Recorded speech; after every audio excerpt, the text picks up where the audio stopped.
সবাইকে আন্তরিক শুভেচ্ছা। আজকে আমরা মূলত জানবো পরিবার সঞ্চয়পত্রে ৫ লক্ষ টাকা রাখলে মাসে কত টাকা মুনাফা পাওয়া যায় এবং কত টাকা কর্তন করা হয় কর বাবদ, কাগজপত্র কি কি লাগে, নগদায়ন অর্থাৎ উত্তোলন করার ক্ষেত্রে কি কি কাগজপত্র লাগে, সেই সঙ্গে কিভাবে উত্তোলন করা যায় এবং মেয়াদ পূর্ণ হবার আগে আপনি যদি টাকা তোলেন সেই ক্ষেত্রে আপনাকে কি কি শর্ত পূরণ করতে হয় এই সংক্রান্ত বিস্তারিত তথ্য জানাবো আজকে ভিডিওতে। ৫ বছর মেয়াদি পরিবার সঞ্চয়পত্র সম্পর্কে আজকে আমরা যে আলোচনাটি করব সেটি মূলত জাতীয় সঞ্চয়পত্র অধিদপ্তরের ওয়েবসাইট থেকে আমরা মূলত সংগ্রহ করেছি। এক্ষেত্রে আপনি একদম অথেন্টিক একটি তথ্য পাবেন আজকের এই ভিডিও থেকে। জাতীয় সঞ্চয়পত্র অধিদপ্তরের ভেরিফাইড ওয়েবসাইট থেকে বিভিন্ন ধরনের সঞ্চয়পত্রের তথ্য দেওয়া হয়েছে। এর মধ্যে রয়েছে ৫ বছর মেয়াদি বাংলাদেশি সঞ্চয়পত্র, এরপর রয়েছে ৩ মাস ভিত্তিক অর্থাৎ ৩ মাস অন্তর অন্তর আপনি মুনাফা ভিত্তিক সঞ্চয়পত্র, এরপর আছে পরিবার সঞ্চয়পত্র, এরপর আছে পেনশনার সঞ্চয়পত্র।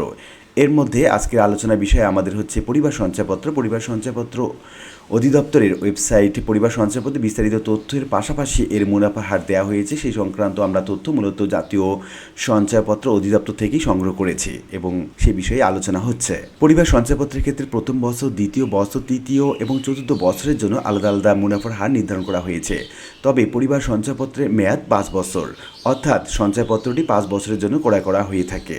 এখানে একটি গুরুত্বপূর্ণ তথ্য আপনাদের জেনে রাখি যে বিভিন্ন রকম সঞ্চয়পত্রের থেকে সবচেয়ে বেশি লাভ এবং সুবিধাজনক হচ্ছে পরিবার সঞ্চয়পত্র, কারণ এখানে সবচেয়ে বেশি মুনাফার হার দেওয়া হয়ে থাকে। কেউ যদি নির্ধারিত ৫ বছর পূর্ণ হবার আগেই সঞ্চয়পত্রটি ভেঙে ফেলেন তাহলে যে সময় পর্যন্ত তিনি বিনিয়োগ ধরে রেখেছেন সেই সময়ের জন্য প্রযোজ্য মুনাফার হার অনুযায়ী আপনি মুনাফা পাবেন। পরিবার সঞ্চয়পত্রের পূর্ণ নির্ধারিত মুনাফার হারের ভিত্তিতেই এখানে ৫ বছর বিনিয়োগের হিসাব তুলে ধরা হয়েছে। আমরা সেভাবে আলোচনাটি করছি। ৫ বছর মেয়াদী পরিবার সঞ্চয়পত্রে ৫ লাখ টাকা বিনিয়োগ করলে মুনাফার হার অনুযায়ী মাসে মুনাফা পাবেন ৪,৯৭০ টাকা এবং উৎস কর ৫% হারে কর্তন করা হবে।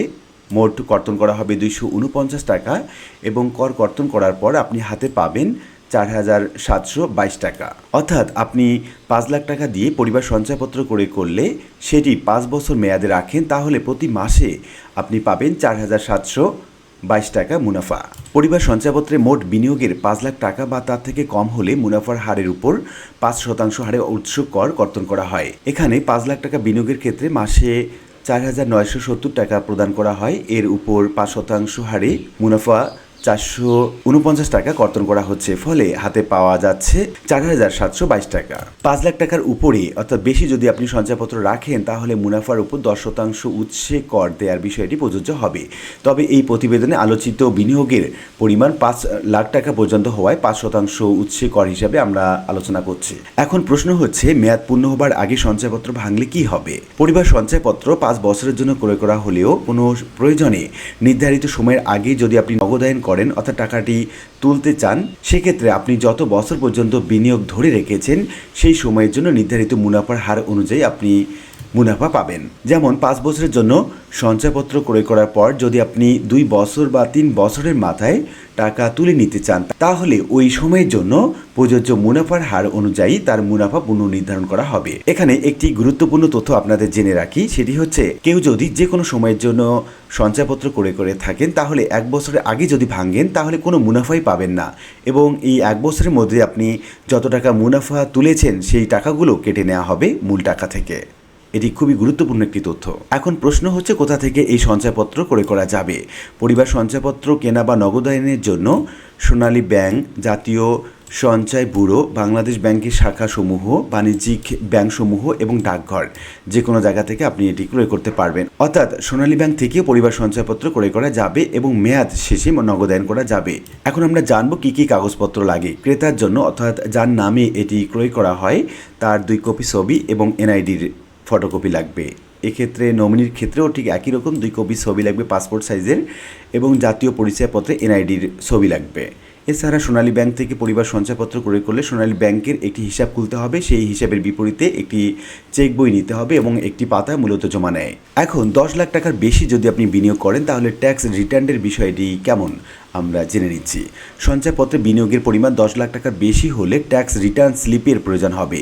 তবে এখানে যে বিনিয়োগের কথা বলা হচ্ছে তার পরিমাণ 5 লক্ষ টাকা, ফলে এই 5 লক্ষ টাকার ক্ষেত্রে টিআইএন সার্টিফিকেট বা ট্যাক্স রিটার্ন স্লিপের প্রয়োজন হচ্ছে না। পরিবার সঞ্চয়পত্র থেকে প্রাপ্য মুনাফার হার বা মুনাফার টাকা নির্ধারিত ব্যাংক হিসাবে চলে যাবে। অর্থাৎ আপনি যদি পরিবার সঞ্চয়পত্র রাখেন তাহলে আপনি যে হিসাব নম্বরটি বা ব্যাংক অ্যাকাউন্টটি দিয়েছেন সেই অ্যাকাউন্টটি অটোমেটিকলি টাকা জমা হতে থাকবে প্রত্যেক মাসে। সোনালী ব্যাংক থেকে সঞ্চয়পত্র ক্রয় করলে যে ব্যাংক হিসাবটি খোলা হবে প্রতি মাসে মুনাফার টাকা সেই হিসাবে স্বয়ংক্রিয়ভাবে স্থানান্তর করা হবে। এরপর হিসাব থেকে মুনাফার টাকা উত্তোলন করা যাবে। এখন সবচেয়ে বড় প্রশ্ন হচ্ছে, ক্রেতার যদি কখনো মৃত্যু হয় তাহলে নমিনি কিভাবে টাকা তুলতে পারবেন? সঞ্চয়পত্রের ক্রেতা যদি মারা যান, নমিনি সঞ্চয়পত্রটি নগদায়ন করতে পারবেন এবং টাকা উত্তোলন করতে পারবেন। তবে নমিনি চাইলে সঞ্চয়পত্রটি পূর্ণ মেয়াদ হওয়া পর্যন্ত চালু রাখতে পারবেন। যেমন 5 বছরের জন্য সঞ্চয়পত্র কেনার পর ক্রেতা যদি 2 বছরের মাথায় মারা যান তাহলে তিনি বাকি 3 বছরের জন্য মুনাফা নমিনি মাসে মাসে তুলতে পারবেন। এখন প্রশ্ন হচ্ছে, কারা এই পরিবার সঞ্চয়পত্র কিনতে পারবেন? পরিবার সঞ্চয়পত্র সবার জন্য উন্মুক্ত নয়। নির্দিষ্ট শ্রেণীর ব্যক্তিরা এই সঞ্চয়পত্র কিনতে পারবেন। এর মধ্যে রয়েছেন 18 বছর বা তার থেকে বেশি বাংলাদেশি মহিলারা। অর্থাৎ শুধুমাত্র মহিলারা, 18 বছর বেশি মহিলারাই এই সঞ্চয়পত্র ক্রয় করতে পারবেন। পুরুষদের ক্ষেত্রে সুযোগ নেই।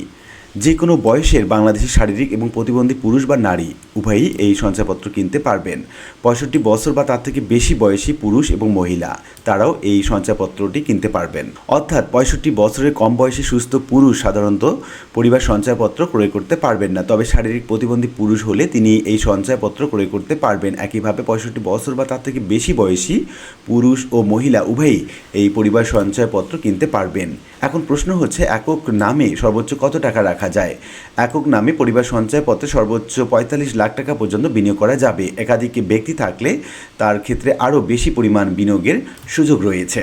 পরিবার সঞ্চয়পত্র 5 বছরের জন্য হলেও প্রয়োজন অনুযায়ী মেয়াদ পূর্ণ হবার আগে তা নগদায়ন করা যায়। তবে 1 বছর পূর্ণ হবার আগে যদি সঞ্চয়পত্র ভেঙে ফেলা হয় তাহলে কোনো মুনাফা পাওয়া যাবে না। এক্ষেত্রে ইতিমধ্যে প্রতি মাসে যে মুনাফা নেওয়া হয়েছে সেটিও সমন্বয় করা হবে, অর্থাৎ কর্তন করা হবে। অর্থাৎ যদি 6 মাস পর্যন্ত আপনি যদি সঞ্চয়পত্র রেখে প্রতি মাসে মুনাফা নিয়ে থাকেন এবং 1 বছর পূর্ণ হবার আগে যদি আপনি সঞ্চয়পত্রটি ভেঙে ফেলেন তাহলে ওই সময়ে মুনাফার হার মূল টাকা থেকে, অর্থাৎ মূল বিনিয়োগের টাকা থেকে কেটে নেওয়া হবে। 5 বছরের জন্য পরিবার সঞ্চয়পত্র রেখে কেউ যদি নির্ধারিত হারের ভিত্তিতে প্রতি মাসে মুনাফা গ্রহণ করেন কিন্তু পরের মেয়াদ পূর্ণ হবার আগেই সঞ্চয়পত্র ভেঙে ফেলেন তাহলে প্রযোজ্য মেয়াদের মুনাফার হারে পুনরায় হিসাব করা হবে। আমরা উদাহরণ হিসাবে বিষয়টি দেখে নিচ্ছি। 5 বছর মেয়াদের জন্য যদি 11.93% হারে মুনাফা পাওয়া হয়ে থাকে কিন্তু 2 কিংবা 3 বছরের মেয়াদে ভাঙার ক্ষেত্রে প্রযোজ্য হার যদি 10.80% হয় তাহলে 11.93% এবং 10.80%-এর মধ্যকার পার্থক্যটি অতিরিক্ত মুনাফা হিসাবে বিবেচিত হবে এবং সেই টাকাটি ফেরত দিতে হবে।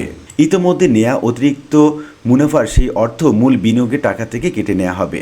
আমরা যদি উপরের তথ্যগুলো এক নজরে দেখে নিই তাহলে দাঁড়াচ্ছে এরকম। আপনি যদি 5 লক্ষ টাকা বিনিয়োগ করেন এবং এই পরিবার সঞ্চয়পত্রের মেয়াদ মূলত 5 বছরের জন্য হয়ে থাকে, এটি কম বছরের জন্য হয় না। মাসিক মুনাফা পাবেন আপনি 4,970 টাকা, 5% কর্তন করা হবে, 249 টাকা কর্তন করা হয় এবং আপনি হাতে পাচ্ছেন 4,722 টাকা এবং একক নামে সর্বোচ্চ 45 লাখ টাকা পর্যন্ত এটি ক্রয় করা যায়।